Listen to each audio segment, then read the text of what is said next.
सभी को नमस्कार। आज हम जो 9th क्लास का सोशल साइंस एसएसटी जो हम पढ़ रहे थे उसका जो दूसरा पार्ट है, उसका पहला पार्ट हम कर चुके हैं। तो हम दूसरा पार्ट करेंगे उसका। उत्तरी मैदान और प्रायद्वीपीय पठार जो है वो आज हम पढ़ेंगे। अब सबसे पहले मैं मैप पे आपको समझा देती हूँ कि उत्तरी मैदान कहाँ है, प्रायद्वीपीय पठार कहाँ है, क्योंकि अगर मैंने मैप पे समझा दिया तो फिर पाठ को समझना आसान होता है। अगर आप ज्योग्राफी में मैप नहीं करेंगे तो फिर आपको प्रॉब्लम हो जाएगी। तो पहले मैं पूरा मैप पे आपको समझा देती हूँ। जैसे मैंने यहाँ पे भारत का मैप जो है, इंडिया का मैप मैंने यहाँ पे खोल के रखा हुआ है। तो कहाँ क्या है वो सब मैं अभी समझा देती हूँ एक बार, फिर आपको जूम करके भी दिखा दूंगी, ठीक है। इसके साथ ही अगर आपने चैनल को सब्सक्राइब नहीं किया है तो ज़रूर कर लीजिए, ताकि आने वाली आप वीडियोज जो हैं वो आपको टाइम से मिल सके। बेल नोटिफिकेशन भी दबा दीजिए। तो अब इसके बाद हम देखते हैं जो उत्तरी मैदान है। आपने देखा था हिमालय पर्वत, जो पार्ट 1 हमने किया था इस पार्ट का। तो आपने यहाँ पे हिमालय पर्वत देखा था, और हिमालय पर्वत हमने जब देखा तो हमने बोला था ये 2400 किलोमीटर की लंबाई में फैला हुआ है, ठीक है। अब हम देखते हैं कि जो मैदान है, उत्तरी मैदान जिसको बोलते हैं, वो भी इसके साथ साथ ही इसके दक्षिण में फैला हुआ है। हिमालय जो पर्वत है उसके दक्षिण में इस तरह से फैला हुआ है, और इसकी लंबाई भी कितनी है, 2400 किलोमीटर है। किसकी? जो आपका उत्तरी मैदान है। और चौड़ाई कितनी है, ये वाली जो चौड़ाई है इसकी, वो है 240 किलोमीटर लगभग। और इसका क्षेत्रफल है 7 लाख वर्ग किलोमीटर, ठीक है। इस प्रकार जो है ये उत्तरी मैदान जो है, इसकी लंबाई है, चौड़ाई है, क्षेत्रफल जो है वो इस तरह से है, ठीक है। एक आपने देखा कि ये हिमालय के साउथ में है। किस प्रकार से है आप समझेंगे। सबसे महत्वपूर्ण बात तो यही है कि उत्तरी मैदान का जो निर्माण हुआ है ना, उसका कारण कहीं ना कहीं हिमालय पर्वत ही है। इसलिए इसके साथ साथ इसके ये साउथ में फैला हुआ है। कारण क्या है कि हिमालय पर्वत से जो नदियां निकलती हैं, गंगा है, यमुना है, सिंधु, सतलुज है, झेलम, चिनाब, रावी, ब्रह्मपुत्र, जो भी है, मतलब हिमालय पर्वत से जो निकलती हैं नदियां, वो सारी आ करके यहाँ पर जो आपका ये उत्तरी मैदान है, यहाँ पर आकर के अपना अवसाद जमा कर देती हैं, जलोढ़ लेके आती हैं। जलोढ़ जो है उनका वहाँ पे जमा हो जाता है। कहने का मतलब क्या है कि जब नदियाँ पहाड़ों से निकल कर आती है तो अपने साथ बहुत सारा कंकड़, बज्जर, पत्थरी, बहुत कुछ जो है वो लेके आती है, ठीक है। और उसको ला करके, क्योंकि जब वो ऊपर से बह के आती है तो उसकी तेज गति होती है, बहुत तेज गति होती है। और जैसे यहाँ पर आकर के समतल क्षेत्र में जैसे आती हैं तो उसकी गति कम हो जाती है, फिर यहाँ आकर के वो जमा करना शुरू कर देती है उसको। गति भी धीमी हो जाती है क्योंकि प्लेन क्षेत्र से बहती है। तो यहाँ पर आकर के नदियाँ जो है वो अपना अवसाद जमा करती हैं, ठीक है। जब शुरू में इस मैदान का निर्माण हुआ तब तो यहाँ आकर के जो यहाँ पे खाई थी, ठीक है, जो गर्त था, जो गड्ढा था, उसमें जमा करती रही, वो भर गया। वो भरने के बाद वो प्लेन जगह हो गई, ठीक है। और अब क्या होता है कि वो प्लेन जगह जो हो गई है वहां पर वो ला करके फिर भी अवसाद जमा करती रहती हैं, और इस वजह से नदियों के अवसाद की वजह से जो उत्तरी मैदान है वो बहुत उपजाऊ है। और दूसरी बात, वो बहुत नया है, नवीन है और युवा है, ठीक है। हिमालय पर्वत के बाद ही लगा लीजिए कि उत्तरी मैदान का निर्माण हुआ है एक तरह से। वैसे साथ साथ हुआ है क्योंकि हिमालय पर्वत का निर्माण अभी भी चल रहा है। ये आपने देखा। दूसरा, जब आप इस मैदान को पढ़ते हैं तो इस मैदान को आप 3 तरीके से डिवाइड कर सकते हैं। किस तरीके से? पश्चिम से पूर्व आप ले लीजिए, जो आपका ये उत्तरी मैदान है, आप इस तरह से इसको डिवाइड कर लीजिए, ठीक है।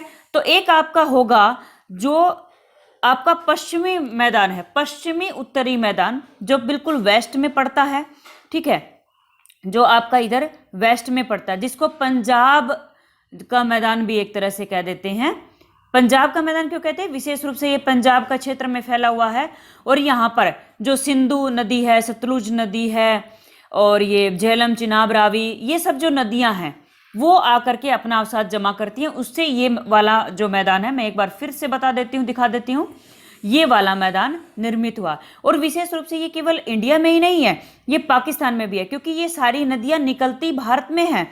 सिंधु जैसे कि कहाँ से निकली, चाइना से निकल करके भारत में प्रवेश करके पाकिस्तान में प्रवेश करती है, जो सबसे मुख्य नदी है यहाँ पे। सतलुज का भी सेम वही है। और बाकी झेलम, चिनाब, रावी, व्यास, ये सब क्या है, ये सब इंडिया में ही निकलती है, लेकिन पाकिस्तान में चली जाती हैं। ठीक है, जब नदियों वाला पोर्शन हम पढ़ेंगे तो वहां पे और अच्छे से आपको समझा देंगे। वैसे हमने एक जीके की वीडियो बनाई है, वो भी आप देख सकते हैं, उसको आपको वहां पे समझ में आ जाएगा। तो ये जो मैदान है केवल इंडिया में ही नहीं है, पंजाब वाला मैदान, ये पाकिस्तान में भी है। ठीक है, बहुत बड़ा भाग इसका पाकिस्तान में ही है, इंडिया में बहुत छोटा भाग है। ठीक है, तो ये एक पंजाब का मैदान हो गया। उसके बाद जो आपकी घग्गर नदी है, घग्गर नदी जो है ना वो शिवालिक की पहाड़ियों से निकलती है और फिर थोड़ा सा पंजाब से, और फिर क्या होती है, राजस्थान में प्रवेश कर जाती है। राजस्थान में इस तरह से बहती हुई वो पाकिस्तान में चली जाती है घग्गर नदी। उससे लेकर के आपकी जो तीस्ता नदी है, तीस्ता नदी कहाँ है, जो असम की साइड पर जाती है, इस तरह से तीस्ता नदी बहती है। ये जो पूरा बीच वाला क्षेत्र है, ये आपका जो है, इसको आप कह देते हैं क्या, गंगा का मैदान। मतलब ये जो घग्गर, आपकी जो घग्गर नदी थी उसमें और तीस्ता नदी के बीच वाला ये जो है, ये गंगा का मैदान है, क्योंकि यहाँ पे गंगा नदी बहती है। और ये विशेष रूप से कहाँ पड़ जाता है, जैसे आपका हरियाणा हो गया, थोड़ा ऊपर उत्तरी भाग राजस्थान का हो गया, और उसके बाद आपका आ जाता है यूपी आ जाता है, यूपी के बाद आपका थोड़ा मध्य प्रदेश है, और बिहार आ गया आपका, छत्तीसगढ़, झारखंड, ये थोड़ा थोड़ा जो है ये सारा गंगा के मैदान में आ जाता है, क्योंकि गंगा और उसकी सहायक नदियां यहाँ पे बहती हैं। ठीक है, उसके बाद तीस्ता के बाद जो ब्रह्मपुत्र नदी वाला क्षेत्र है, जहाँ से मतलब चाइना से जब निकलती है, मानसरोवर झील में चाइना में निकलती है ब्रह्मपुत्र नदी, और यहाँ पे अरुणाचल प्रदेश में आकर के जब इंडिया में प्रवेश करती है, उसके बाद तो अरुणाचल प्रदेश में तो ये हिमालय क्षेत्र में बहती है, और फिर असम में जब ये प्रवेश करती है तो ये मैदानी क्षेत्र आ जाता है। असम का बहुत सारा क्षेत्र जो है वो मैदानी है, तो असम में ये मैदानी क्षेत्र में प्रवेश करती है, तो यहाँ पे असम का मैदान है। ठीक है, जहां से ब्रह्मपुत्र नदी होकर के बहती है। जैसे कि आप एक चीज और देखते हैं कि एक असम जो मैदानी क्षेत्र है, वहां पे बहुत सारी नदियां हैं, और नदियों के बीच बीच में द्वीप हैं। ठीक है, और जो द्वीप हैं उनमें सबसे बड़ा द्वीप जो है वो है माजुली द्वीप, जो विश्व का सबसे बड़ा नदी द्वीप है। आप इस प्रश्न को नोट कर लेंगे, बहुत बार प्रश्न जो पेपर होते हैं, कोई भी पेपर हो उसमें कहीं भी पूछ सकते हैं इसको, माजुली द्वीप को आप नोट कर लेंगे। ठीक है, इस प्रकार हमने ये मैदान जो था उसको थोड़ा थोड़ा समझा। ठीक है, डिटेल में अभी पढ़ लेंगे, उसके बाद मैं मैप पे ही आपको प्रायद्वीपीय पठार और समझा देती हूँ। मैं एक बार जूम करके आपको अच्छे से दिखाती हूँ प्रायद्वीपीय पठार जो है आपका वो किस तरह से। हमने उत्तरी मैदान तक तो हमने देख ही लिया, उसके बाद आप देखते हैं आपका जो प्रायद्वीपीय पठार है वो उत्तरी मैदान के दक्षिण में है। एक बात तो ये हो गई आपकी, और आपका पश्चिम में आपका थार का मरुस्थल है, थार का मरुस्थल आप देखते हैं। उसके बाद इसके साउथ में जो मेज की तरह आकृति है, त्रिभुजाकार है एक तरह से, वो आपका दक्षिण प्रायद्वीपीय पठार है। इस तरह से आपका ये जो है ये आपका प्रायद्वीपीय पठार है। यहाँ पे इसको आप ध्यान से देखेंगे। इसके जो उत्तर पश्चिम है उसमें है अरावली, अरावली श्रेणी है जो कि राजस्थान में है, गुजरात से निकलती है, राजस्थान से होकर के दिल्ली तक जाती है अरावली श्रेणी। इस तरह से है आपकी उत्तर पश्चिम में इसके अरावली श्रेणी है। अब ये जो प्रायद्वीपीय पठार है इसको आप बहुत ध्यान से देखेंगे, ये दो भागों में है। एक तो है आपकी उच्च भूमि, मध्य उच्च भूमि, ये इस तरह से फैली हुई है मध्य उच्च भूमि, और ये जो साउथ में है एक पार्ट ये हो गया प्रायद्वीपीय पठार का, और दूसरा पार्ट ये हो गया जिसको दक्कन का पठार कहते हैं, और दक्षिण का पठार भी कह देते हैं, दक्कन का पठार कहते हैं, जो विशेष रूप से महाराष्ट्र हो गया, कर्नाटक हो गया, तमिलनाडु साउथ में जाकर के, और आंध्र प्रदेश, उड़ीसा, इस तरह से फैला हुआ है ये दक्कन का पठार। ये जो दक्कन का पठार है ना, इसमें विशेष रूप से दक्कन ट्रैप है। दक्कन ट्रैप का मतलब क्या है, यहाँ पे जो मिट्टी है ना वो काली मिट्टी है। ये काली मिट्टी कैसे बनी है, ये ज्वालामुखी से बनी है। आप मेन इस चीज को ध्यान कर लेंगे, ये जो है वो ज्वालामुखी से बनी है, बहुत पुरानी है और ज्वालामुखी से बनी है, इसलिए यहाँ पे आग्नेय शैलें ज्यादा हैं। कहाँ पे, ये जो आपका दक्कन का पठार है। ठीक है, आप ये बात नोट कर लेंगे। दो पार्ट मैंने बताए हैं प्रायद्वीपीय पठार के, एक आपका है मध्य उच्च भूमि, दूसरा आपका है दक्कन का पठार। ठीक है, अब आप देखते हैं जो आपकी मध्य उच्च भूमि हमने यहाँ से यहाँ तक आपको बताई, थोड़ा सा मैं इशारे से ही बता रही हूँ, पूरा आप ये नहीं समझेगा, बस समझने में आ जाए आपको। और ये जो मध्य उच्च भूमि है इसमें मालवा का पठार है, तो इसलिए मालवा का पठार भी कई बार इसको कह देते हैं। तो आप क्या नोट करेंगे, आपको ये नोट करना है, यहाँ पे जो है देखिए विंध्य श्रेणी आपको दिखाई दे रही होगी, यहाँ पे विंध्य श्रेणी है, जो कि विंध्य श्रेणी आपके पेपर में आता है बार बार कि विंध्य श्रेणी कहाँ है। विंध्य श्रेणी जो है वो सतपुड़ा, बिल्कुल विंध्य के साउथ में आपको सतपुड़ा दिखाई दे रहा है। यहाँ पे सतपुड़ा और अरावली के बीच में विंध्य श्रेणी है, ठीक है। यानी कि आपकी जो मध्य उच्च भूमि है, मालवा का पठार है, उसमें विंध्य श्रेणी है, यानी कि पर्वत है यहाँ पे, मतलब पठार टाइप जो पर्वत हैं वो हैं, ठीक है। और उसमें विंध्य श्रेणी, उसके साउथ में सतपुड़ा है और उसके उत्तर पश्चिम में आपकी अरावली है, उसके बीच में विंध्य श्रेणी है। एक बात आप याद रखेंगे। दूसरा आप क्या देखेंगे, ये जो आपका मध्य उच्च भूमि था, मध्य उच्च भूमि इससे ऊपर ऊपर आप लगा लिए एक तरह से। जब आप इस मध्य उच्च भूमि के ईस्ट में जाते हैं तो आपका मध्य प्रदेश में बुंदेलखंड आ जाता है, बुंदेलखंड का पठार आ जाता है। फिर बुंदेलखंड के पूर्व में आपका बघेलखंड का पठार आ जाता है और उसके भी पूर्व में आपका छोटा नागपुर का पठार, बहुत महत्वपूर्ण है, जो कि झारखंड में स्थित है। क्या छोटा नागपुर का पठार कहाँ है? झारखंड में। यहाँ पे बहुत ज्यादा खनिज मिलते हैं, विशेष रूप से स्टील का जो उद्योग है वो झारखंड पे आपका बहुत ज्यादा डिपेंड करता है, ठीक है। तो ये छोटा नागपुर का पठार आप बहुत महत्वपूर्ण जो है उसको अच्छे से नोट कर लेंगे। तो मध्य उच्च भूमि की महत्वपूर्ण बातें मैंने आपको बता दी हैं, उसके बाद मैं लेसन को अच्छे से पढ़ाऊंगी। अब आप देखते हैं दक्कन का पठार। दक्कन का पठार जो है ना, विशेष रूप से आपकी जो नर्मदा नदी है, इस तरह से नर्मदा नदी बहती है, उसके साउथ वाला जो पार्ट है वो आपका है दक्कन का पठार पूरा का पूरा, ठीक है। अब ये जो दक्कन का पठार है, इस पठार में बहुत सारी नदियां बहती हैं, ठीक है। और सारी नदियां जो है ना वो क्या है, आपकी पूर्व की तरफ बहती हैं। इनका ढाल किस तरफ है? पूर्व की तरफ है, यानी कि बंगाल की खाड़ी में ये गिरती हैं। किसको छोड़ के? केवल नर्मदा और ताप्ती नदियों को छोड़ करके सारी नदियां जो हैं वो पूर्व की तरफ जाकर के बंगाल की खाड़ी में गिर जाती है। इसका मतलब क्या है? इसका ढाल पूर्व की तरफ है, ठीक है। इसका कारण क्या है? इसका कारण ये है कि जो आपका प्रायद्वीपीय पठार है उसका पश्चिमी भाग जो है वो बहुत ऊंचा है, ठीक है। और पूर्वी भाग है वो कम ऊंचा है, इसलिए सारी नदियां जो है वो इधर से ही बहती हैं। और दूसरी बात जो है, नदियों ने भी इसको काट छांट दिया है, तो इसलिए ये सतत नहीं है, लगातार नहीं है, बीच बीच में कटा हुआ है, ठीक है। दूसरी बात हो गई एक। अब इसके बाद आप क्या देखते हैं, जो ये आपका पठार था, इसके कोने कोने पे आपके तटीय मैदान है, जो हम अगली वीडियो में पढ़ेंगे। अभी हम नहीं पढ़ रहे, हम केवल अभी प्रायद्वीपीय पठार पढ़ रहे हैं। नर्मदा नदी के साउथ वाला पार्ट आप पढ़ रहे हैं, ठीक है। ये आप देखेंगे। जो अब ये जो दक्कन का पठार आप पढ़ रहे हो, तो बिल्कुल यहाँ नर्मदा नदी के साउथ में आपको ताप्ती नदी यहाँ पे दिखाई देगी। उसके बाद आपकी गोदावरी नदी इधर से है, उस गोदावरी के बाद कृष्णा है और कृष्णा के बाद कावेरी है। ये सारी नदियां यहाँ पे बहती हैं। अब आप क्या देखेंगे, प्रायद्वीपीय पठार जो है उसमें 3 घाट हैं, थाल घाट, भोर घाट और पाल घाट, ठीक है। अब जो आप देखेंगे, थाल घाट और भोर घाट जो है आपके इधर महाराष्ट्र में पड़ जाएंगे। आपका पाल घाट जो है वो बिल्कुल साउथ में केरला की साइड जाकर के है, ठीक है। ये 3 हैं, आपको मैप पे बता दिया, आगे जाकर के प्रश्न आएगा। अब उसके बाद आप क्या देखते हैं, जो आपका प्रायद्वीपीय पठार है उसके साउथ में आपकी नीलगिरी की पहाड़ियां हैं, ठीक है। और नीलगिरी की पहाड़ियों में, और वैसे भी प्रायद्वीपीय पठार की सबसे ऊंची चोटी जो है वो है अनाईमुड़ी, ठीक है।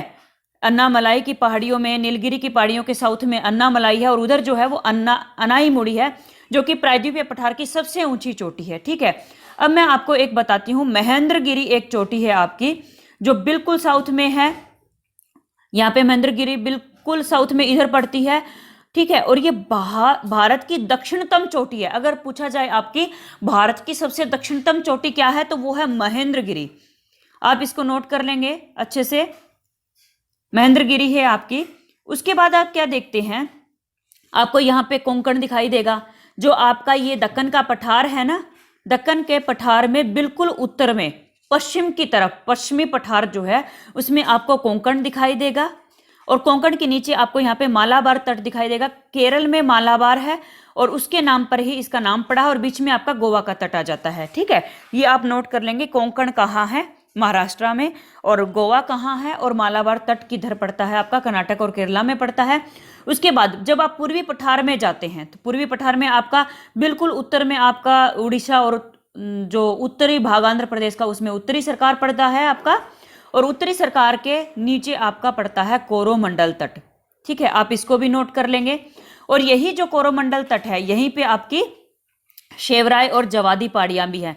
ठीक है, यहाँ पे आपकी शेवराय और जवादी पहाड़ियाँ भी पड़ जाती हैं। उसके बाद आप क्या देखते हैं, आपका ये जो दक्कन का पठार है ना, केवल इतना ही नहीं है। आपने यहाँ तक पढ़ लिया, यहाँ आपने मध्य उच्च भूमि पढ़ ली थी, और ये आपने प्रायद्वीपीय पठार इस तरह से पढ़ लिया। ठीक है, दक्कन का पठार। अब ये जो दक्कन का पठार है ना, इसका विस्तार यहाँ पे मेघालय तक है, और यहाँ पे एक गैप आ जाता है, गारो खासी जयंतिया, एक गारो गैप बोलते हैं। इस गैप का नाम क्या है? गारो गैप। गैप का मतलब क्या होता है? अंतर आना, मतलब बीच में एक खाली जगह आ गई है किसी भी वजह से, मतलब कटाई छटाई, नदियों के बहने से, वहां पे मैदान क्रिएट होने से, ये सब हो गया। इसका जो एक विस्तार है मेघालय में होता है, और उसमें गारो खासी और जयंतिया पहाड़ियां हैं। ठीक है, मेघालय में। तो ये जो मेघालय का पठार है ना, ये भी आपका दक्कन के पठार का ही हिस्सा है। आप इसको अच्छी तरीके से नोट कर लेंगे। इस तरीके से मुझे लगता है मैप पे मैंने काफी कुछ समझा दिया। फिर भी अगर जरूरत पड़ी तो मैं फिर से आपको मैप दिखा दूंगी। ठीक है, अभी हम लेसन को पढ़ लेते हैं। लेसन में जब पढ़ेंगे तो पहले हम उत्तरी मैदान को ही पढ़ेंगे। तो उत्तरी मैदान जो है वो क्या है? 3 प्रमुख नदी प्रणालियों से बना है। मैंने भी बताया था आपको कौन कौन सी। सबसे पहली नदी थी सिंधु नदी, मैंने बोला पंजाब का मैदान है, जो मैक्सिमम जो है वो पाकिस्तान में है। दूसरा आपका गंगा नदी है, गंगा नदी जिस क्षेत्र से होकर के बहती है वो गंगा का मैदान था। और फिर मैंने आपको आगे बताया था ब्रह्मपुत्र और उसकी सहायक नदियों से असम का मैदान बना है, क्योंकि ब्रह्मपुत्र नदी जब अरुणाचल प्रदेश में भारत में प्रवेश करती है तो वो पहाड़ों से बहती है, असम में जब प्रवेश करती है तो वो मैदानी क्षेत्र में आ जाती है। ठीक है, असम में पहाड़ है लेकिन बहुत सारा मैदान भी है। दूसरी बात मैंने एक और बता दी थी आपको, मैं जो महत्वपूर्ण प्रश्न है उनको गोल दायरा कर रही हूं, आप विशेष रूप से नोट करेंगे। ये मैदान जो है वो जलोढ़ मृदा से बना है, मैंने बार बार आपको बताया है जलोढ़ क्या होता है। उसके बाद लाखों वर्षों में हिमालय के गिरिपाद में, गिरिपाद क्या होता है? पर्वत के जो निचला हिस्सा, बिल्कुल नीचा। पाद का मतलब क्या होता है? चरण, पैर। हिमालय के चरण मतलब हिमालय का बिल्कुल नीचे का पार्ट जो है, उसमें बड़े बड़े बेसिन, द्रोणी में क्या होता है? बेसिन और द्रोणी क्या होता है? जहां से नदियां जो है वो मैदानी क्षेत्र में जब प्रवेश करते हैं तो नदियों का एक क्षेत्र होता है, जहां से होकर के नदियां बहती है, उसको कहती है बेसिन और द्रोणी। ठीक है, नदियों के जो बहने का क्षेत्र, से गंगा का बेसिन हो गया, जिस क्षेत्र से गंगा बहती है उसको कहते हैं गंगा का बेसिन, द्रोणी। ठीक है, तो बेसिन और द्रोणी में जो है वो क्या होता है? जलोढ़ों का निक्षेप। निक्षेप होता है जमाव हो जाना। ठीक है, जलोढ़ क्या होता है? जल जिसको बहा के लाता है वो होता है जलोढ़। ठीक है, चाहे उसमें कंकड़ हो, पत्थर हो, बजरी हो, बहुत कुछ होता है। ठीक है, और उसकी वजह से वो मैदान जो है बहुत उपजाऊ है। ये मैंने आपको जो गोल दायरा कर रही हूँ विशेष रूप से नोट करेंगे, प्रश्न यहीं से बनेगा। इसका क्षेत्रफल कितना है? क्षेत्र कितना है? 7 लाख वर्ग किलोमीटर है। लंबाई 2400 किलोमीटर, जितनी हिमालय की उतनी है। और चौड़ाई कितनी है? 240 से 320 किलोमीटर। जनसंख्या बहुत ज्यादा है क्योंकि उपजाऊ क्षेत्र है। जहां उपजाऊ क्षेत्र होता है जनसंख्या वहां पे हमेशा ज्यादा होती ही है। आगे आप क्या देखेंगे? आगे मैंने आपको माजोली बताया था, ब्रह्मपुत्र नदी में है माजोली, असम में पड़ता है और विश्व का सबसे बड़ा नदी द्वीप है। मैंने आपको ये बता दिया था, जहां पे लोग रहते हैं। ठीक है, बाकी बहुत सारे नदी द्वीप ऐसे होते हैं जहां लोग नहीं रहते हैं। ठीक है, उसके बाद आगे आप पढ़ते हैं क्या? यहाँ पे क्या है? उत्तरी मैदान में समृद्ध मृदा आवरण। मृदा जो क्या होता है? मिट्टी। मिट्टी का जो आवरण, आवरण क्या होता है? परत। मिट्टी की जो परत है ना वो समृद्ध है, बहुत उपजाऊ है। पर्याप्त पानी है, सीधी सी बात है, बहुत सारी नदियां बहती हैं तो पानी बहुत है। अनुकूल जलवायु है, जलवायु बहुत अच्छी है, गर्मी, सर्दी, बरसात, बिल्कुल अलग अलग मौसम होते हैं, बहुत अच्छा मौसम है यहाँ पे। इस कारण से यहाँ पे कृषि बहुत ज्यादा होती है। ठीक है, बहुत उत्पादक क्षेत्र है। और यहाँ पे उत्तरी पर्वतों से आने वाली नदियां निक्षेपण कार्य में लग, निक्षेपण मैंने बताया आपको जमाव होता है, बार बार बता रही हूं। और नदी के निचले भागों में ढाल कम होने के कारण नदी की गति कम हो जाती है। ये बात मैंने आपको मैप पढ़ाते टाइम बताई थी कि नदियां जब पर्वतों से निकलती है तो गति तेज होती है क्योंकि ऊंचाई से आती है, और जैसे मैदानी क्षेत्र में बहती है तो गति कम हो जाती है। ठीक है, क्योंकि वो प्लेन क्षेत्र से बह रही है, इसलिए नदी की गति जो होती है वो कम होती है। ठीक है, और इसी वजह से नदियां द्वीपों का निर्माण हो जाता है, क्योंकि गति कम है, इस वजह से द्वीपों का निर्माण होता है। क्योंकि जो नदी है ना वो छितर के बहने लगती है, मतलब फैल जाती है कि नदी की एक ब्रांच किधर से बह रही है, एक किधर से बह रही है, क्योंकि फैल जाती है ना वो। और ये नदियां जो है वो अपने निचले भाग में गाद, गाद क्या होता है? वही जो मैंने बताया ना, जलोढ़ जब आता है गाद होता है, एक चिकनी मिट्टी एक तरह से आप समझ सकते हैं। तो वो जमा कर लेती हैं, और जब वो गाद जमा हो जाती है ना तो नदी एक सीधी लाइन में नहीं बहती है, नदी इधर उधर छितर जाएगी। जैसे मान लो, मैं कैसे बताती हूँ कि हिमालय पर्वत से आपकी नदियां ऐसे निकल करके आई, और जैसे यहाँ पे आई तो ये मैदानी क्षेत्र में प्रवेश किया, और यहाँ पे क्या किया, जो वो जमाव उन्होंने किया उस जमाव की वजह से ये प्लेन हो गया, और प्लेन होने की वजह से मान लो ये नदी है तो ये नदी सीधी नहीं बहेगी, इस तरह से छितर छितर के बहने लगेगी। ठीक है, जैसे आप पानी देखते भी हैं, जो मैदानी क्षेत्र में रहते हैं वो वैसे भी देख लेते हैं कि जब आपका मिट्टी में प्लेन में पानी बहता है तो वो छितर के बहता है, एक लाइन में नहीं बहता है। ठीक है, और बहुत सारी धाराओं में नदी बढ़ जाती है, इस वजह से जो धाराएं होती हैं उनको वितरिकाएं कहते हैं। वितरिका का मतलब छितरी हुई हैं, फैली हुई हैं, वितरिकाएं बंटी हुई हैं। ठीक है, इस तरह से आपका जो उत्तरी मैदान है वो है। अब आपका बहुत महत्वपूर्ण प्रश्न आ रहा है, उसको आप देखेंगे क्या आ रहा है। ये है दोआब। दो आब क्या होता है? दो का मतलब तो दो हो गया, आब का मतलब होता है पानी, दो पानी। अब दो पानी किसके लिए आया है? नदी के लिए आया है, दो नदियों के लिए। तो जो दो नदियां होती है ना, दो नदियों के बीच का भाग जो होता है, ठीक है, मान लो आपकी सिंधु बह रही है, इधर आपकी गंगा बह रही है, तो सिंधु और गंगा के बीच का मैदान जो अगर हो गया तो वो हो गया दोआब, दो नदियों के बीच का भाग हो गया, तो उसको कहते हैं दोआब। दो और आब से मिलकर के बनाइए, मैंने बता दिया आपको, आब का अर्थ है पानी। उसके बाद पंजाब आता है कि पंजाब का अर्थ क्या है, बहुत बार पूछता है। तो पंजाब में जो आपका है पंच है एक तो, और एक है आपका आब। पंच का मतलब होता है पांच, यहाँ पे पंच लिखा है, पंच का मतलब होता है पांच, आब का मतलब पानी, पांच पानी मतलब पांच नदी बहती हैं पंजाब में। ठीक है, कौन कौन सी? झेलम, चिनाब, रावी, व्यास, सतलुज, ये सब बहती हैं, पांच नदियां पंजाब में होकर के। अब आप देखेंगे मैंने लिखा है पंच, यहाँ पे लिखा है पंज, तो यहाँ पे संधि हुई है और संधि की वजह से च को जय हो गया है। तो यहाँ पे इस बात सब में मत जाइएगा, पंच और पंज दोनों एक ही चीज है, संधि की वजह से च को जय हुआ है। अब आप क्या देखते हैं? अब आप देखते हैं कि उत्तरी मैदान जो है वो मोटे तौर पर तीन भागों में बंटा हुआ है। मैंने आपको बताया था क्या, एक मैंने पंजाब का मैदान बताया था। पंजाब का मैदान जो कहाँ पे है, जो आपका उत्तरी मैदान है ना, उसका बिल्कुल वेस्ट वाला पार्ट है, पश्चिम वाला, जो पाकिस्तान में भी है, थोड़ा इंडिया में है। जो किससे बना है? सिंधु और उसकी सहायक नदियों से। मैंने मैप पे आपको समझाया था सिंधु नदी कहाँ बहती है और उसकी सहायक नदियां कहाँ बहती हैं। बहुत बड़ा भाग पाकिस्तान में है। सिंधु और उसकी सहायक नदियां कौन सी है? झेलम, चिनाब, रावी, व्यास और सतलुज, सबकी सब हिमालय से निकलती हैं। और मैदान के इस भागों में दोआबों की संख्या बहुत अधिक है। अगर आपको ये पूछा जाए ना कि उत्तरी मैदान के कौन से पार्ट में दोआब बहुत ज्यादा हैं, तो वो आपका होगा पश्चिमी पार्ट, जो पंजाब वाला मैदान है, वहां पे दोआब बहुत ज्यादा है। मतलब दो दो नदियों का मैदान है, दो नदियों के बीच में मैदान है। ठीक है, अब अगला आपका आ जाता है गंगा का मैदान। पंजाब का मैदान आपने देख लिया। अब जो गंगा का मैदान है वो क्या है? मैंने बताया था आपको, घग्गर नदी कहाँ से होकर के बहती है? राजस्थान में प्रवेश करके पाकिस्तान में चली जाती है, पंजाब से निकल करके शिवालिक की पहाड़ियों से वो निकलती है। घग्गर और तीस्ता जो असम में जाकर के थी, उन नदियों के बीच में है ये गंगा का मैदान। और कौन कौन से स्टेट आते हैं इसमें? हरियाणा आता है आपका, दिल्ली आता है, उत्तर प्रदेश, बिहार और झारखंड। ठीक है, झारखंड का थोड़ा भाग है और पश्चिमी बंगाल में ये फैला हुआ है गंगा का मैदान। मतलब गंगा नदी जहां से होकर के बहती है। हालांकि हरियाणा में और दिल्ली में गंगा नदी नहीं है, लेकिन यमुना तो है, जो कि गंगा की सहायक नदी है। आगे आपका आता है ब्रह्मपुत्र का मैदान। ब्रह्मपुत्र का मैदान जो है वो क्या है?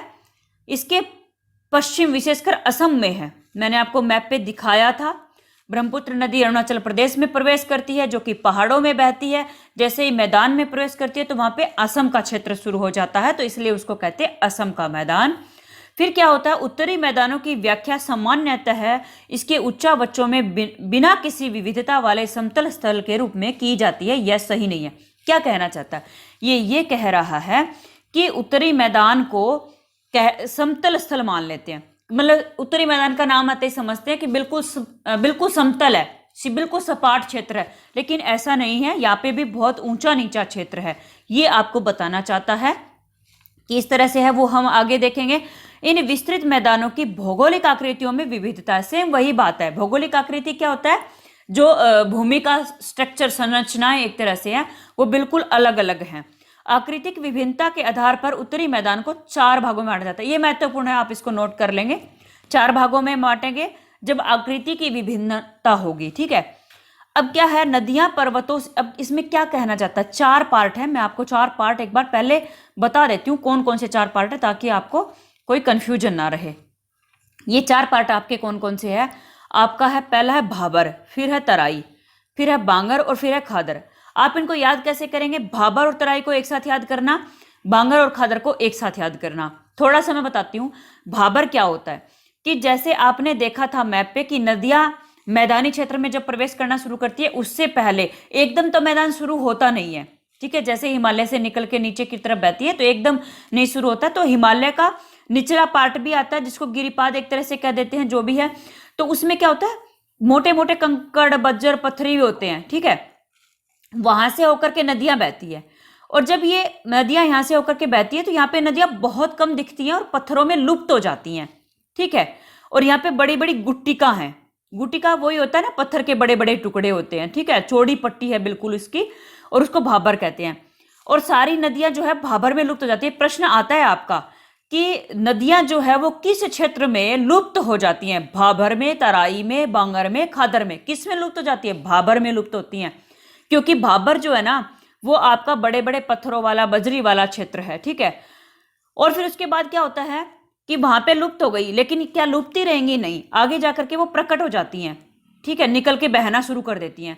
तो वो आपका आ जाता है तराई वाला क्षेत्र, तर क्षेत्र है। तराई मतलब तर है, आर्द्र है, गीला है, इसलिए उसको कहते हैं तराई। नदियां बाहर निकल आई हैं, ठीक है। वो कैसा है, नम है और दलदली है, ठीक है।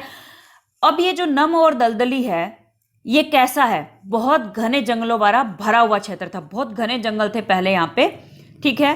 अब जो है वो नहीं है इतने। इसका कारण क्या है कि जब हमारे देश का बंटवारा हुआ था तो बहुत सारे शरणार्थी पाकिस्तान से इंडिया में आए, इंडिया से पाकिस्तान में गए। तो जो भी शरणार्थी आए ना वो आकर के दिल्ली में रुके थे पहले, तो उनको क्या किया गया कि दिल्ली के आसपास का क्षेत्र है, जो तराई का क्षेत्र है, भाबर के नीचे वाला, हिमालय का नीचे का क्षेत्र है, वो सारा जंगल काट काट के उनको कृषि के लिए, खेती के लिए बांट दिया गया, ठीक है। तो अब वहां पे जंगल बहुत कम बचा है, जो तराई का क्षेत्र है। अगर आपके पेपर में प्रश्न में पूछा जाए कि कौन सा क्षेत्र जो है वो पाकिस्तान से आए शरणार्थियों को कृषि के लिए दे दिया गया, तो कौन सा होगा, 4 ऑप्शन अगर आपके हैं, भाबर, तराई, बांगर और खादर, तो आपका तराई का क्षेत्र है, ठीक है। बहुत उपजाऊ क्षेत्र है ये। अब आपको एक एक्टिविटी दी जा रही है कि आप दुधवा राष्ट्रीय पार्क को ढूंढो। ये आपका काम है, आप ढूंढेंगे, गूगल से सर्च कीजिए, मैप देखिए, जो भी करना है आपको, दुधवा राष्ट्रीय पार्क आप ढूंढेंगे, ठीक है। उसके बाद क्या है कि उत्तरी मैदान का सबसे विशालतम भाग पुराने जलोढ़ का बना है। ये सही है कि उत्तरी मैदान जो है ना उसका जो बहुत बड़ा भाग है ना वो पुराने जलोढ़ से बना हुआ, मतलब पुराने समय में नदियां जो है वो बहा करके लाई थी अपने अवसाद, उनसे बना हुआ है। नया जो जलोढ़ है ना वो बहुत कम है, ठीक है, क्योंकि उत्तरी मैदान का निर्माण तो पहले ही हो चुका है ना, तो पुराना जलोढ़ ज्यादा है। अब ये क्या कहता है, वे नदियों के बाढ़ वाले मैदान के ऊपर स्थित है। मतलब कहना क्या चाहता है, ये कहता है कि बाढ़ के मैदान के ऊपर है। इसका मतलब क्या है कि आज के समय में जहां बाढ़ आती है उसके ऊपर वाला क्षेत्र वो पुराने जलोढ़ का बना है, ठीक है।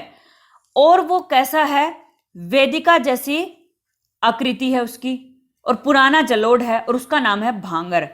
पेपर में एक ही बात बार बार पूछता है कि पुराना जलोढ़ जो है वो कौन से क्षेत्र में है, बांगर में है, खादर में है, तराई में है, भाबर में है।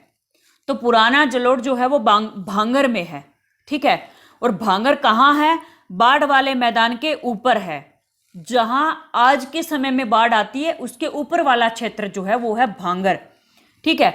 और इसमें चूनेदार निक्षेप ज्यादा है, चूना बहुत ज्यादा है उसमें, और उस चूने को स्थानीय जो लोकल लैंग्वेज है उसमें कंकड़ कहते हैं, ठीक है।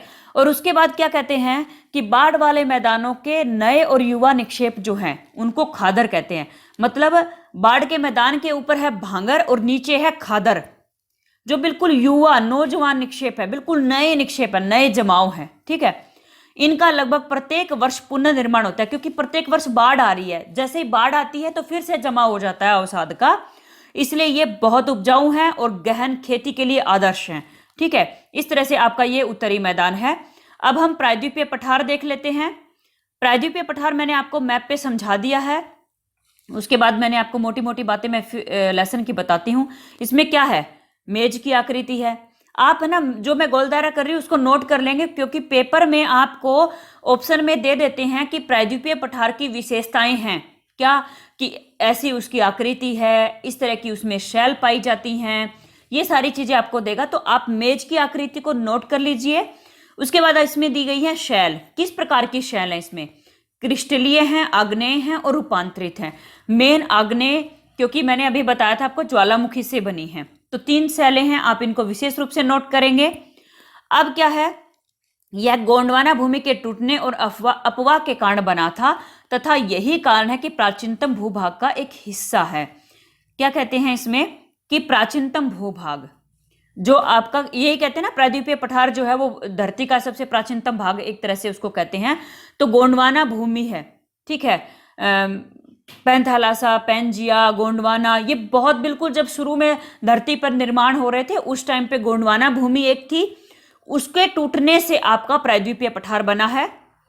अब एक और चीज है, इसमें पूछता कि पहाड़ियां कैसी है इसमें, तो पहाड़ियां इसमें कैसी हैं, चौड़ी हैं, छिछली घाटियां हैं और गोलाकार पहाड़ियां हैं। घाटियां कैसी हैं, छिछली हैं और चौड़ी हैं। मतलब आपको विशेष रूप से ये विशेषताएं याद कर लेनी है कि यहाँ की पहाड़ियां कैसी हैं, गोलाकार हैं, घाटियां कैसी हैं, चौड़ी हैं और छिछली हैं। अब ये पठार जो है वो 2 भागों में है, मैंने मैप पे समझाया था। 2 भाग हैं इस पठार के, पहला मध्य उच्च भूमि, दूसरा दक्कन का पठार। उसके बाद आप क्या देखेंगे, नर्मदा नदी के उत्तर में प्रायद्वीपीय पठार का वह भाग जो कि मालवा के पठार के अधिकतर भागों में फैला हुआ है, उसे मध्य उच्च भूमि कहते हैं। मैंने मैप पे आपको समझाया था बहुत अच्छे से कि मालवा का जो पठार था अरावली के दक्षिण पूर्व में जो पठार था उसमें अधिकतर भाग जो है वो मध्य उच्च भूमि है। आप फिर से वीडियो में पीछे जाकर के आप फिर से समझ सकते हैं। वीडियो में पढ़ने का यही फायदा होता है, आप उसको पीछे सरका करके दोबारा से देख सकते हैं। फिर मैंने विंध्य श्रृंखला भी आपको मैप पे समझा दी थी, जो कि सतपुड़ा और अरावली के बीच में है। पश्चिम में यह धीरे धीरे राजस्थान के बलुई और पथरीले मरुस्थल में मिल जाता है, ठीक है, क्योंकि मालवा के पठार के बाद आपका अरावली आ जाता है और अरावली के बाद आपका मरुस्थल शुरू हो जाता है, ठीक है, मैप पे जब आप देखते हैं। और इस क्षेत्र में जो है वो नदियां कौन कौन सी बहती हैं, कौन से क्षेत्र में, जो आपका मध्य उच्च भूमि है। नीचे के दक्कन के पठार की बात नहीं हो रही है, यहाँ पे मध्य उच्च भूमि की बात हो रही है। और मध्य उच्च भूमि में आपकी चंबल, सिंध, बेतवा और केन नदियां बहती हैं, जो जा करके मतलब ये नदियां जो है वो चंबल में मिल जाएंगी, और कुछ जो है चंबल जैसे है, केन है, बेतवा, सिंध है, ये जाकर के यमुना नदी में, गंगा नदी में मिल जाती हैं, आपकी उत्तर की तरफ बहती है। चंबल, सिंध और बेतवा और केन नदी जो है ना वो उत्तर की तरफ बह करके गंगा और यमुना में मिल जाती हैं, ठीक है। और इनका बहाव कैसे है, इनका बहाव जो है वो दक्षिण पश्चिम से उत्तर पूर्व की तरफ है। मैं आपको मैप पे दिखाती हूँ किस तरह से इनका बहाव है, दक्षिण पश्चिम से आपका उत्तर पूर्व से दक्षिण पश्चिम। तो आप देखेंगे मैप पे आपको यहाँ पे दिखाई दे जाएंगी, चंबल है यहाँ पे नदी, ठीक है। चंबल नदी को अगर आप यहाँ पे देखेंगे तो ये चंबल नदी जो है वो इधर मालवा के पठार से निकल करके इस तरह से बहती है और फिर यमुना नदी में यहाँ पे मिल जाती है। तो ये किस तरह से बह रही है, ये आपकी दक्षिण पश्चिम से उत्तर पूर्व की ओर बह रही है, ठीक है। ये दक्षिण पश्चिम दिशा है और ये नॉर्थ ईस्ट है, इस तरह से। और सेम वही सारी नदियां, जैसे यहाँ पे सोन नदी है, सोन नदी के पास में केन नदी मध्य प्रदेश से होकर के बहती है, सिंध, बेतवा, ये सब नदियां यहीं से बहती हैं और सारी की सारी नॉर्थ ईस्ट की तरफ जाती हैं। पूरा नॉर्थ ईस्ट को मतलब नॉर्थ ईस्ट वाले स्टेट मत समझ लेना, गंगा यमुना की तरफ जाती हैं, ठीक है। इस तरह से आपने देख लिया, मैंने शुरू ही ना कराया था। जो अब मध्य उच्च भूमि है आपकी, वो आपकी पश्चिम में चौड़ी है। मैंने दिखाया था आपको, पश्चिम में आपका मालवा का पठार है जो काफी चौड़ा है, जहाँ पे विंध्य है, सतपुड़ा श्रेणी है। और पूर्व में जैसे जैसे पूर्वी विस्तार पेपर में आता है कि जो आपका मध्य उच्च भूमि है या मालवा का पठार है, उसका पूर्वी विस्तार बताइए क्या है, बुंदेलखंड और बघेलखंड है। और उसका और भी पूर्वी विस्तार अगर आप देखेंगे तो वो आपका है छोटा नागपुर का पठार, जो मैंने आपको झारखंड में बताया था। और जहां से छोटा नागपुर पठार में कौन सी नदी बहती है, दामोदर नदी बहती है, ठीक है। उसके बाद क्या कहता है कि दक्षिण का पठार जो है वो त्रिभुजाकार है। दक्षिण का पठार कौन सा, प्रायद्वीपीय पठार की बात नहीं कर रही हूं मैं, दक्षिण का पठार यानी कि दक्कन का पठार जो है वो त्रिभुजाकार है। त्रिभुजाकार तो आप देखते ही हैं, इस तरह से है ना आपका, इस तरह से है आपका, तो ये त्रिभुज का आकार आपका बना लेता है। और ये नर्मदा नदी के दक्षिण में है। ये मैंने आपको मैप पे समझा दिया था। अब उसके बाद मैं आपको बता देती हूँ कि ये जो आपकी सतपुड़ा श्रेणी थी, नर्मदा नदी के ऊपर सतपुड़ा थी, ठीक है, और उसके पूर्व में कुछ पहाड़ियां हैं, वो मैं आपको मैप पे बताती हूँ किधर पड़ती है। महादेव, कैमूर और मैकाल की पहाड़ियां आपको दिखाती हूँ। ये देखिए मैप पे आपका ये जो है सतपुड़ा श्रेणी है, ये इसके साउथ में है ना, नर्मदा नदी के साउथ में है। तो यहाँ पे आपकी महादेव पहाड़ियाँ बिल्कुल सतपुड़ा श्रेणी के साउथ में एक तरह से हो जाती हैं। फिर से मैं दिखा देती हूँ। सतपुड़ा है यहाँ पे, और उसके इधर महादेव है। महादेव के बाद यहाँ पे कैमूर पड़ती हैं छत्तीसगढ़ के आसपास, और यहीं पे मैकाल आ जाती हैं। ठीक है, छोटा नागपुर के ऊपर हो गया गोलदारा, थोड़ा सा नीचे आप लगा लीजिए, यहाँ पे आपकी मैकाल पहाड़ियाँ हैं। इस तरह से आप मैप पे अच्छे से समझेंगे। ठीक है, अब इस पाठ में कहा गया है कि आप इनकी स्थिति जो है वो मैप पे ज्ञात करिए, वो मैंने आपको बता दी है। दक्षिण का पठार पश्चिम में ऊंचा है, ये मैं आपको मैंने बताया। पूर्व में कम ढाल है इसका, यानी कि नीचा है। इस पठार का एक भाग उत्तर पूर्व में भी देखा जाता है, जो कि मैंने आपको बताया था। उत्तर पूर्व में मेघालय है, और इसके 2-3 नाम और भी हैं, वो आप नोट कर लेंगे। मेघालय का पठार, उसी का नाम है कार्बी एंगलोग का पठार, और उत्तर का 4 पहाड़ी। ये तीनों नाम इसके हैं, तो आप ये नाम नोट कर लेंगे। ये जो पठार है ये क्या है, एक भ्रंश के द्वारा, भ्रंश क्या होता है, एक दरार, खड्डा बहुत बड़ा, छोटा नागपुर पठार से अलग हो गया। छोटा नागपुर का पठार मैंने मैप पे दिखाया था, तो उससे अलग है वो मेघालय का पठार। डिफरेंस आ गया है, उसके बीच में अंतर आ गया है, गैप आ गया है।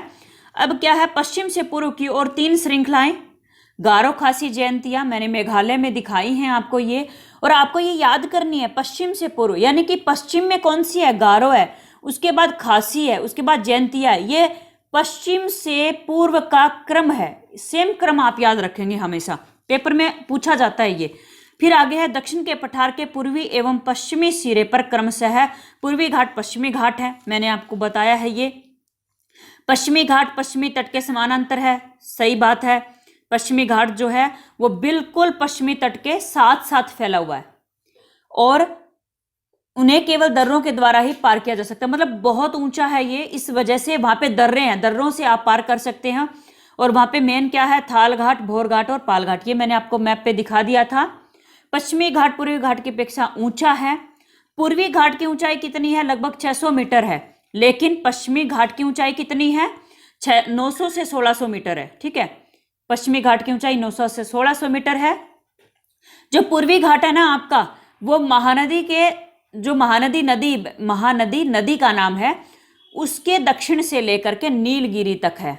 ठीक है, मैंने आपको बताया था पश्चिमी तट और पूर्वी तट, मैंने आपको एक तरह से बताया था। पश्चिमी तट और पूर्वी तट के बाद आपका जो पठार है ना, उसका पश्चिमी भाग और पूर्वी भाग की बात यहाँ पे हो रही है। तो इसके उत्तर में आपका है महानदी नदी, और दक्षिण में आपकी नीलगिरी पड़ जाती है, किसके, पूर्वी घाट के।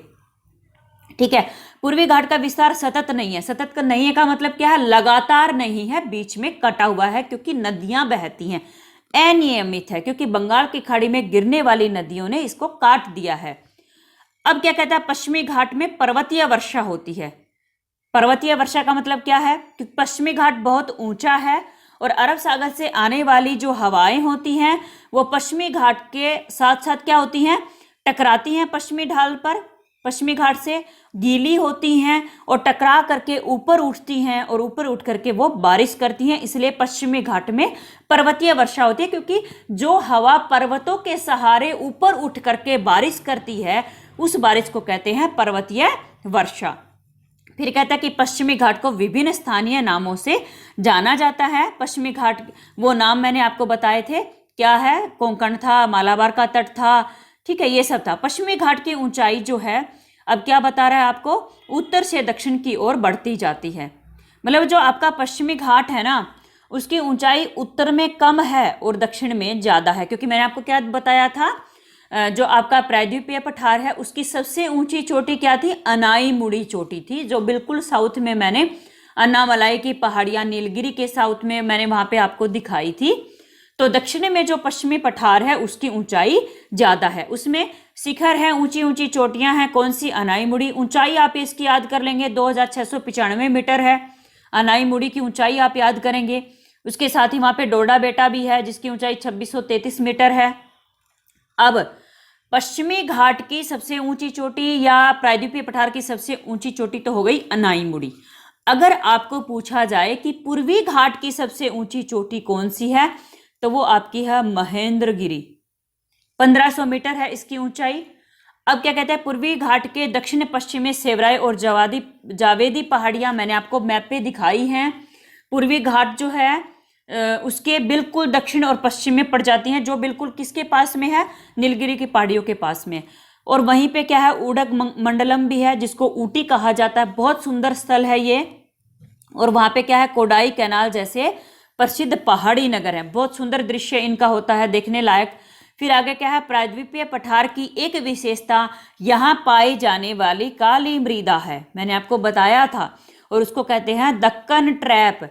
कैसे बनी है, ज्वालामुखी से बनी है, इसलिए इसके सेल जो हैं वो कैसे हैं, आग्नेय हैं। ठीक है, वास्तव में इन सेलों का समय के साथ अपरदन हुआ। अपरदन मतलब ये इनमें घिसाव होता रहता है। ठीक है, अपरदन हो जाता है, जैसे मतलब नदियां बहा ले जाती हैं, हवाएं बहा ले जाती हैं ना, तो ऊपर से काट छाट हो जाती है। ठीक है, जिनसे काली मिट्टी का निर्माण हो गया। मतलब सेल थी आग्नेय सेल, जब उसमें काट छाट हुई, नदी बही, मिट्टी बही, तो उसमें काट छाट हुई तो वो बारीक हो गई और उससे काली मिट्टी का निर्माण हो गया। ठीक है, अरावली की पहाड़ियां मैंने आपको मैप पे दिखाई थी। अरावली की जो पहाड़ियां हैं आपकी, वो प्रायद्वीपीय पठार के पश्चिम में हैं। एक बार फिर से आप वीडियो में पीछे जा के देख सकते हैं, प्रायद्वीपीय पठार के पश्चिम और उत्तर पश्चिम किनारे पर है। जैसे मैंने मालवा का पठार बताया था ना आपको, मालवा के पठार के उत्तर पश्चिम में थी अरावली की पहाड़ियां। ये बहुत अधिक अपरदित और खंडित है, मतलब पहाड़ियां हैं ये, लेकिन बहुत ज्यादा कटी छटी है, बहुत पुरानी हो गई है ना। विश्व की प्राचीनतम पहाड़ियों में अरावली को गिना जाता है। और ये कहां से कहां तक फैली हुई है, गुजरात से लेकर दिल्ली तक है। और कैसे हैं, गुजरात आपका पश्चिम में है ना, तो दक्षिण पश्चिम से लेकर उत्तर पूर्व में दिशा में इस तरह से फैली हुई है। यहाँ पे आपका गुजरात है और यहाँ पे दिल्ली है। तो यहाँ पे आपकी नॉर्थ दिशा होती है, यहाँ पे साउथ होती है, यहाँ पे वेस्ट होती है और यहाँ पे ईस्ट होती है। तो वेस्ट और साउथ के बीच में आपका क्या हो गया, वेस्ट और साउथ के बीच में आपका हो गया साउथ वेस्ट हो गया, दक्षिण पश्चिम हो गया। और दक्षिण पश्चिम से ये इस तरह से नॉर्थ और ईस्ट में बहती हैं। ठीक है, उत्तर पूर्व में ये फैली हुई हैं, बहती हैं नहीं, फैली हुई हैं। इस प्रकार हमने आज उत्तरी मैदान और प्रायद्वीपीय पठार पढ़ा। अगले पार्ट में हम मरुस्थल पढ़ेंगे, तटीय मैदान पढ़ेंगे और आपका जो है आगे द्वीप समूह पढ़ेंगे। अगर आपको हमारी वीडियो पसंद आए तो लाइक, शेयर और सब्सक्राइब कीजिए, और इससे संबंधित जो भी सुझाव है वो आप हमारे कमेंट बॉक्स में लिख सकते हैं। धन्यवाद।